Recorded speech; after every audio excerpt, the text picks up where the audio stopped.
Hemos estado siguiendo muy de cerca con Raúl Sor en sus análisis todo lo que está ocurriendo con la invasión de Rusia a Ucrania, con todo lo que significa esto para Europa en general, lo que significa también para el resto del mundo en materia de las consecuencias económicas y cómo algunos grandes superpoderes, China por un lado, Estados Unidos por otro, ven a ver si a río revuelto hay o no ganancia de pescadores. Raúl, ¿qué es lo último que nos puedes traer de toda esta situación? Mira, Fernando, hay un decir que la noche nunca es más oscura que antes de amanecer. Y con las guerras suele ocurrir lo mismo. Muchas veces los momentos más virulentos son cuando están muy cerca de la paz y precisamente porque ya está en la atmósfera de que se va a llegar a un acuerdo, las partes tratan de mejorar sus posiciones en el terreno, infligir el mayor daño al adversario, al enemigo.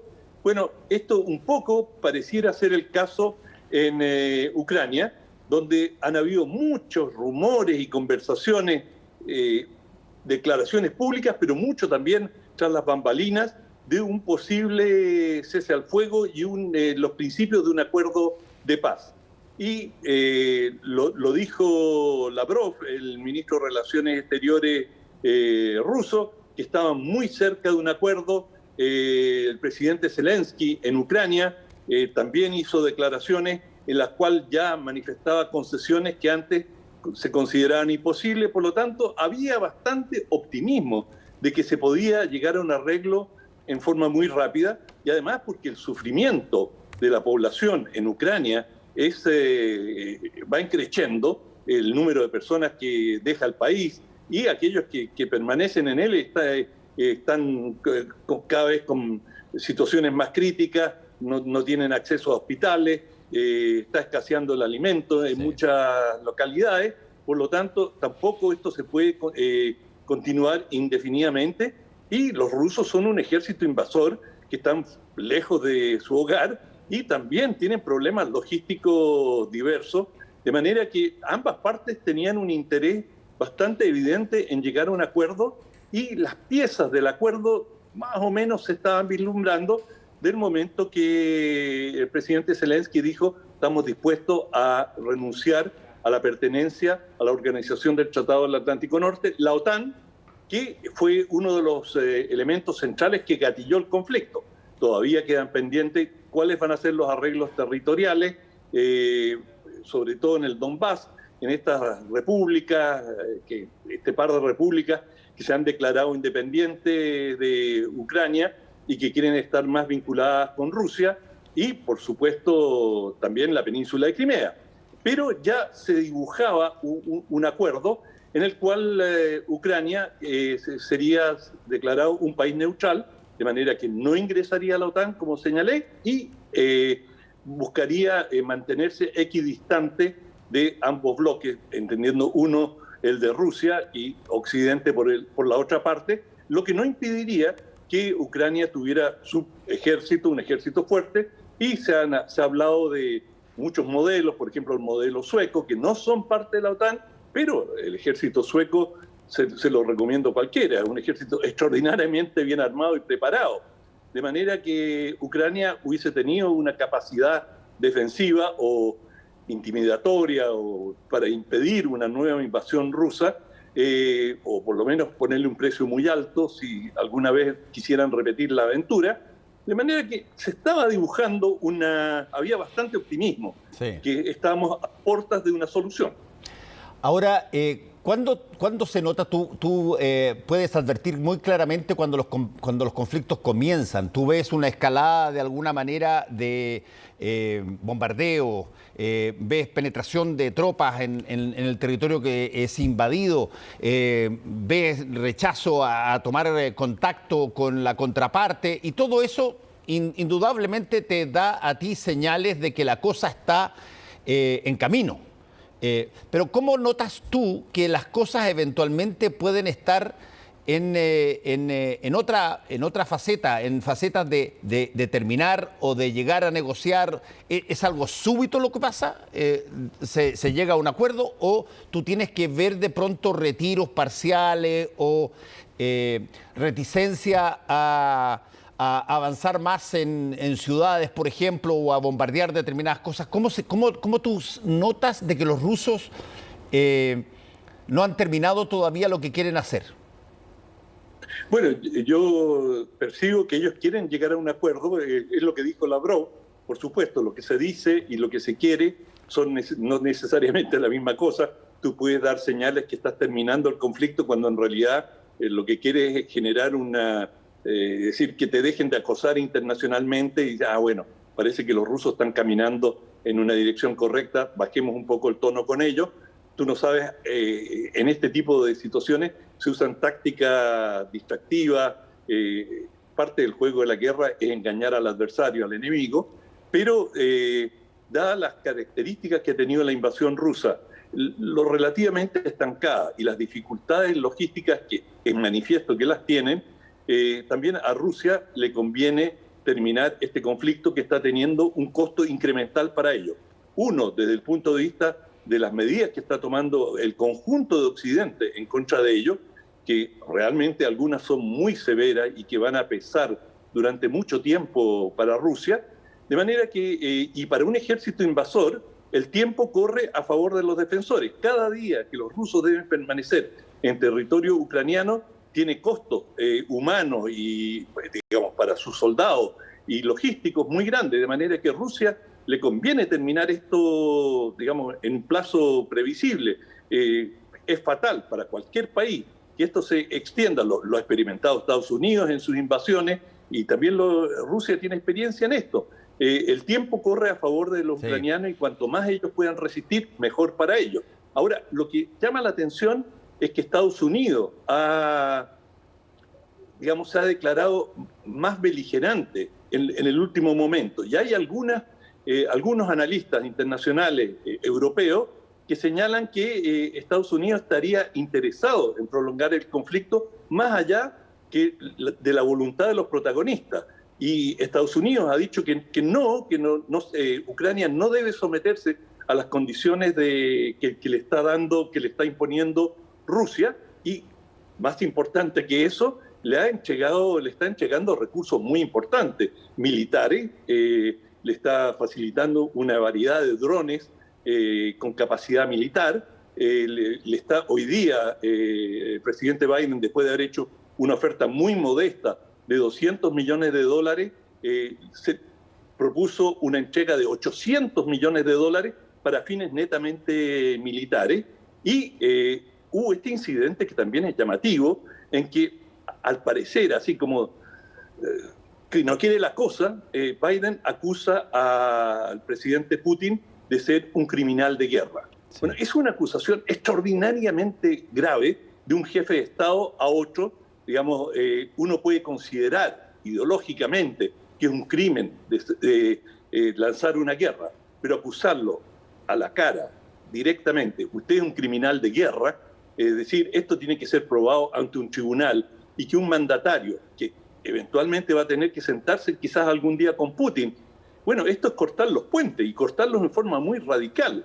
Y da la impresión, por las declaraciones que le escuchaba a Anthony Blinken, que es el secretario de Estado, el ministro de Relaciones Exteriores de Estados Unidos, que están tratando de arreglar un poco la cosa y dicen, bueno, se han cometido crímenes que pueden ser llevados a un tribunal internacional, pero de ahí a acusar personalmente a Putin de ser un criminal de guerra, esto provocó franco escozor, malestar abierto en el Kremlin, en Moscú, y francamente da la impresión que los rusos no se esperaban algo así y que la reacción fue muy, muy, muy hostil.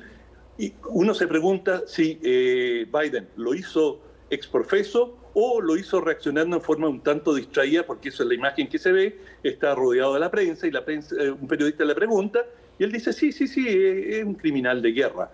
Lo hizo porque había estado observando imágenes de Ucrania, estaba conmovido, pero uno espera que un jefe de Estado con la experiencia que tiene Biden, porque experiencia sí tiene mucha, y en relaciones exteriores y la relación con Rusia y con Ucrania, cuesta pensar de que se le haya escapado un juicio como ese, porque tiene consecuencias, y por lo tanto esto refuerza la idea de que Estados Unidos quizás está atizando el conflicto, porque esta es una oportunidad de oro para darle el castigo que ellos muchas veces hubiesen querido darle a Rusia, y ahora los tienen con un pie en la trampa. Tú dices que podría ser para debilitarlo económicamente y militarmente y en términos de imagen en el resto del mundo. Ahora, absolutamente. Los tres factores que tú señalaste son exactos, y eso es beneficio directo para Estados Unidos, y dejar a Rusia tranquila por mucho tiempo, de manera que Rusia no le cree problemas en ningún lugar de Europa u otro del planeta. Ahora, hay una cosa que a mí me ha sorprendido, Raúl, y la conversamos hace algunos días, y que yo insisto en lo mismo. Uno tendería a pensar que si es que todo esto se origina en gran medida porque Ucrania demuestra interés en entrar a la OTAN, y entrar a la OTAN pone en riesgo a Rusia porque pueden plantarse misiles en territorios cercanos a Rusia, como es el caso de Ucrania.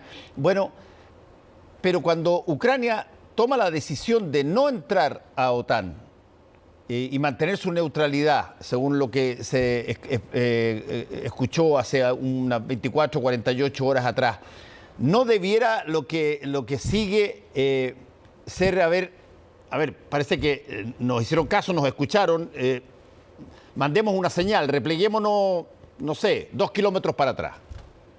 ¿Por qué no pasa eso? Bueno, era lo que te decía al comienzo. Cuando las guerras están por terminar, tú sigues dando puñetazos hasta el último minuto, y de hecho los puñetazos más fuertes los pegas al final, porque todavía viene una negociación. Por ejemplo, cuando se habla de neutralidad, ¿qué si queremos decir? Y al parecer estaban topando en el concepto de neutralidad, es decir, neutralidad tiene un espectro, desde que tú no vas a entrar a la OTAN, pero ¿a quién le puedes comprar armas? ¿Qué países podrían tener sus tropas o con quién puedo realizar ejercicios militares? ¿Quiénes pueden venir a realizar ejercicios militares en mi país, en Ucrania? Es decir, hay que definir la neutralidad. Es un contrato, y el contrato, las partes se ponen de acuerdo qué es lo que van a entender o qué es lo que están dispuestas a conceder. La neutralidad era un factor, y lo otro gran elemento son los territorios, por decirle, las republiquetas del Donbass, las dos repúblicas que se han independizado del este de Ucrania, y bueno, por supuesto la península de Crimea, que es claro que eso, a Rusia no va a renunciar a Crimea bajo ninguna circunstancia, de manera que, supongo, Ucrania debe haber sabido que entrar en negociaciones no le iba a arrebatar de vuelta la península, Crimea, pero quizás cuál es el alcance territorial que tiene sobre el este de Ucrania Rusia, que ya tiene control, lo ha ampliado en esta invasión. Bueno, todo eso son los temas que han venido conversando, y ambas partes venían dando a entender de que se estaban acercando a un acuerdo, y todo el mundo partió de esa base, y ahora surge lo que podríamos decir Estados Unidos dice no, esto, y le dice abiertamente a Ucrania, esto no hay que llegar a una paz en estos términos, esto no es aceptable. Le ofrece más dinero, importante, y le ofrece más armamento. Sí. De manera que aquí puede que Estados Unidos esté tratando de sacar partido también de la situación. Estas situaciones son secretas, pero uno puede especular al respecto. Bueno, vamos a tener que esperar a que pasen cosas para poder resolver ese puzzle. Vamos a tu libro, que es particularmente didáctico y entretenido simultáneamente, porque el autor es, para mi modo de ver, uno de los mejores, si no el mejor, difundidor de ciencia que hay en el país. Coincido 100% con tus palabras, Fernando. lo encontré, un libro extraordinario, Pandemia, de Gabriel León, que escribe muy bien, pero no solamente escribe bien en cuanto a estilo, en cuanto a forma, sino que selecciona con mucha habilidad los ejemplos y, digamos, el libro le dedica una buena primera parte a la ignorancia, es decir, lo que los científicos no conocían sobre una diversidad de enfermedades y que el elemento central, inicialmente, el gran descubrimiento que se hizo en la ciencia fue la higiene. Es decir, cuando se comienza en los hospitales, por ejemplo, a exigir el lavado de manos y con desinfectante, eso ya fue un salto gigantesco. Una de las grandes pandemias, si la podemos llamar así, o una de las mayores causas de muerte hasta el siglo XIX eran las fiebres postparto. Es decir, sí, en los partos muchas mujeres, un porcentaje muy alto, perecía después del parto. Y era producto de infecciones por la falta de higiene que tenían los médicos, las enfermeras, es decir, todo el personal, las matronas, los que participaban en los partos. El mismo lugar no había sido sanitizado, de manera que era muy fácil que en esas condiciones las mujeres se infectaran y muchas de ellas pagaron con sus vidas, un porcentaje muy alto, más del 30% de las mujeres que tenían varios partos, en uno de ellos terminaban falleciendo. O sea, el parto era realmente algo intimidante para la familia, es decir, todos tenían mucho miedo porque existía esta situación. Bueno, en Austria en particular, y Gabriel León lo señala, comienzan las primeras medidas de profilaxis, de cuidado y digamos, desinfectante. Los médicos se tienen que lavar las manos, todos los que participan, con Oye, hubo harta resistencia para eso, ¿ah? Hubo harta resistencia. Mucha. Porque, y mira, yo me acuerdo que en alguna parte leí, y quizá tú lo leíste mejor en el caso del libro de Gabriel León, pero nunca se me olvida, porque el apellido del doctor que inicia todos esta idea de lavarse las manos antes de las cirugías es de apellido Presley.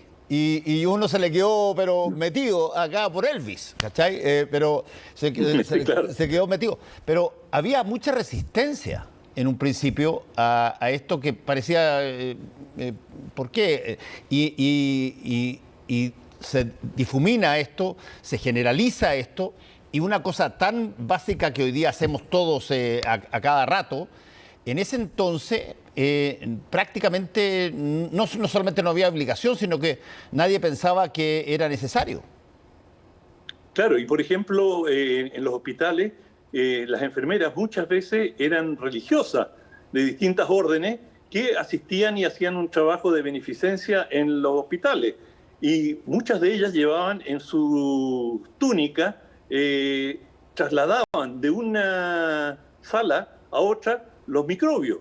Por lo tanto, eran las portadoras de infecciones, absolutamente no conscientes de ello. Si los médicos no se lavaban bien las manos y no usaban uniforme esterilizado, bueno, imagínate lo que eran estas religiosas. Y tomó mucho tiempo hasta que esto se profesionalizó y se comenzaron a tomar las medidas. Bueno, toda la historia, esto no está en el libro, pero la historia de la señora Nightingale, que es la iniciadora, sí. Exacto, de que ella inicia la enfermería profesional. Y ella, el gran descubrimiento que hizo, justamente en Crimea, la asignan a un hospital y ella descubre que hay una cama donde se mueren todos los pacientes. El que cae en esa cama muere rápidamente. No se puede explicar eso, y ella entra va a un subterráneo y hay un caballo que murió allí y que está putrefacto. Y esa putrefacción es la que está matando a los enfermos. En Londres, y esto sí lo señala Gabriel León, hay una noria de donde se saca agua en el siglo antepasado, y hay una epidemia de cólera en la zona. Y un médico se le ocurre de que a lo mejor en el agua está el problema. Y efectivamente, cierran esa noria y se acaba el problema. Sí. Claro. Bueno, no y contemos así, más del libro, no contemos más del libro porque es muy jugoso, muy entretenido. Gabriel León escribe extraordinariamente bien. Y tenemos entonces esta recomendación, Pandemia, de Gabriel León. Déjame felicitar a Gabriel León. Yo coincido totalmente contigo que es el mejor divulgador científico en términos de estilo literario. Sí, muy bien. Muchas gracias, Raúl. Que te vaya muy bien. Un abrazo. Chao. Chao.